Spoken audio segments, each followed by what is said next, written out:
শুভ দুপুরের শুভেচ্ছা সবাইকে। সবাই কেমন আছো? আশা করি সবাই খুব ভালো আছো। তো আজকের আমি একটু গড়িয়াহাট বালিগঞ্জ চলে গেছিলাম একটু দরকারে। তো সেখান থেকে আমি একটু ঢোকার পথে বাজারে ঢুকে গেলাম। তো এই দেখো কত রকমের জ্যান্ত মাছ আছে, অনেক রকমের মাছ আছে। তো দেরি হয়ে গেছে, এখন অনেক বাজারে মাছ নেই। তবুও আমার মেয়ে এইসব মাছ খাবে না, তো এগুলোও খাবে না, ইলিশ মাছও নেবে না।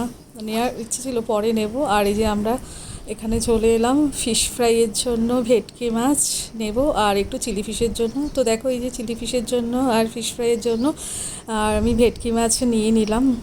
যে মানে এতটা পুরো নেব না, এটা মনে হয় 5 কিলোর মতো, 4.5 কিলো 4 কিলোর মতো সাইজ হবে। তো সেখান থেকে আমি কিছুটা নিয়ে নিচ্ছি, এটারও হাফ নিচ্ছি, আমি একটা সাইডের হাফ নিচ্ছি।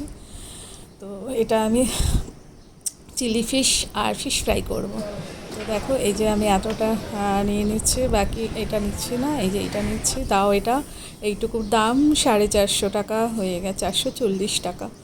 আর এই যে দেখো পুরো কি সুন্দর করে কাটছে ভেটকি মাছটা। আর এটা কিন্তু খুব মানে ভালো ভেটকি, এত টেস্টি, যার জন্য দামটা কম। এর থেকে কম দামেরও আছে তোমার পাঙাশ মাছ, আরও কী কী ভোলা ভেটকি, এগুলোও পাওয়া যায়, কিন্তু এই ভেটকি মাছটা বেশি টেস্ট।